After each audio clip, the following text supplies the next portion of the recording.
So you're probably wondering what I'm approaching, and if I were you, I'd ask the same question. And what it is a mausoleum, a mini mausoleum of Colonel James Leaf and his wife Nellie. Both are entered in here. Now, contrary to most of the monuments in the Beaver Cemetery here, as you can see, I'll give you a real quick 360. Most of the materials and assemblage of other mausoleums are not quite like this one. I'm not actually showing one, but you'll find for yourself if you ever come here and visit. What makes this monument very unique is its building materials, and if you look closely, it's all built out of stone. Some of them are the size of a softball, some of them are the size of a cantaloupe or medium-sized watermelon, and some of them, like this one, could, you know, destroy a house if it fell upon it. The story is that a lot of these stones come from the Ohio River. They've been smoothed over by water, and this was finally selected by a certain architect who was designer of this. Now, what's really odd is Mr. Leaf was a civil engineer, and he was so in World War I as well. And he was responsible for a lot of the construction of the bridges and other pieces of architecture in Beaver County. Which ones I cannot specifically mention because I honestly do not know.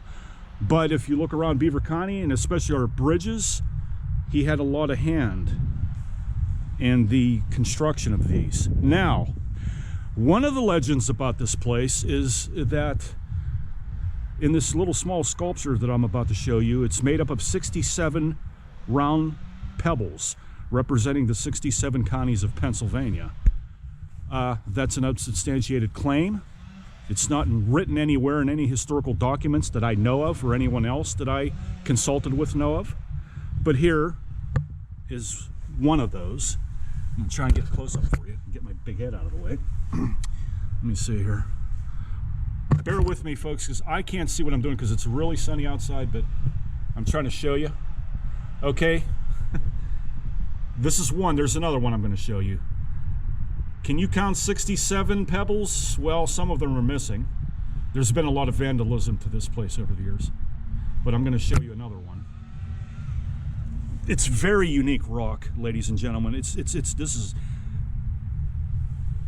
quite a structure, and as you can see, it's been vandalized over the years.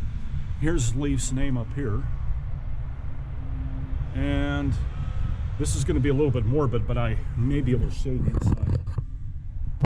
I don't know how much light is gathering in here, but as you can see, there are two coffins in there.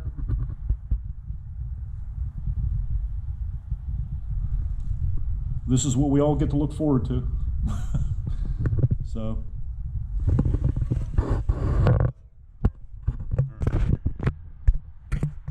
I apologize. The camera was kind of lackadaisical there. Let me show you something else. I picked up a couple of things here before I decided to start this video. I examined some of this structure, and I want to show you some things up here. Right in there, it appears that somebody had a ladder, climbed up there, and removed a stone. For what reason, I do not know. Perhaps a souvenir? I don't know.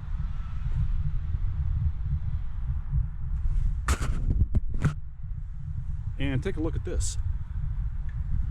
Now I have pictures too that I'm going to post on my Google page, but looks like there's some kind of symbols on there, some kind of writing. You see that? I don't know if it was kids or what, but there's another big stone in the back of it. Now I want to show you something real quick because there's a collection of stones down here that are assembled in a way that leads me to believe that there may be some arrowheads in here. I don't know for sure because I can't see the bottoms of these stones, but if you look closely here, Let me show you. Maybe one right here. Maybe one right here. I'm not really sure, but it certainly looks like it. There's a very whimsical collection of stones that make up this entire mausoleum. It's extraordinary. There's not one like it in Beaver County. I don't think there's one like it probably in the whole southwestern Pennsylvania. But anyways, if you're curious to know,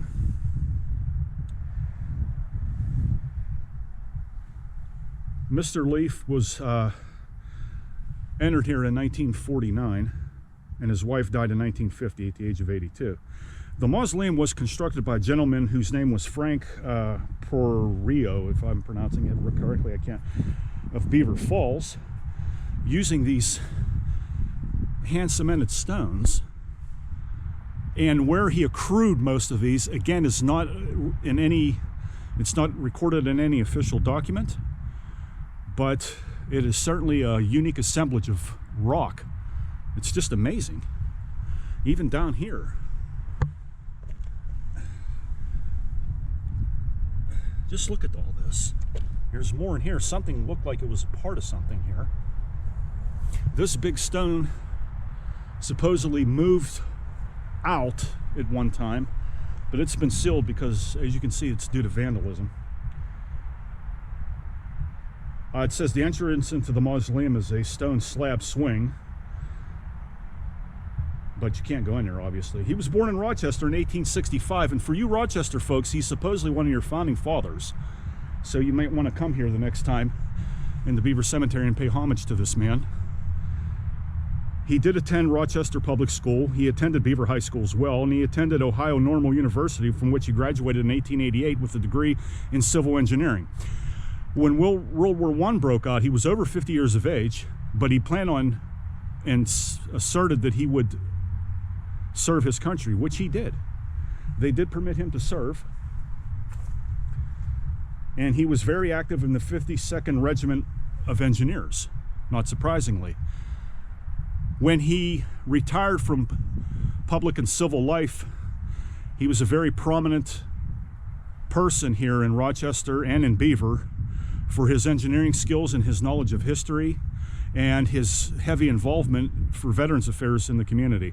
One of the early pioneers and advocates for veterans' rights and benefits and things of that nature. He was elected 3 times to the Town Council of Rochester, and he served as the secretary of the town's Board of Trade. And he also served 2 terms in Beaver County as commissioner in the 1920s. And that's about all we know of this gentleman. He passes away, and he's buried in this very unique structure. Never seen anything like this. It's made out of the most abrasive rocks. Some of them are smooth, some of them are not. Some of them are granite, some of them are shell. There's quite a collection here. So if you ever come down here, stop by and visit this. You're just going to be amazed. The more you look and the more you observe, the more things you're going to find. This may have been a fossil rock here, I don't know. Just look at that. Isn't that crazy? Could be a fossil rock. Any of you geologists know? Leave a comment below the video. I'd love to know what you think. So anyway, that's a brief description of this. I hope you find this interesting as I did filming it, because it is a very unique landmark structure in Beaver County. Like I said, I don't know of a cemetery that holds such a uniqueness as this construction project, but it's certainly worth checking out if you ever come here and you visit. And for you folks that are living not in Beaver County no more and you live far away, well, you know, I hope I presented a little bit of history. It's fascinating to you. All right, guys, stay safe, and I will see you in the next video.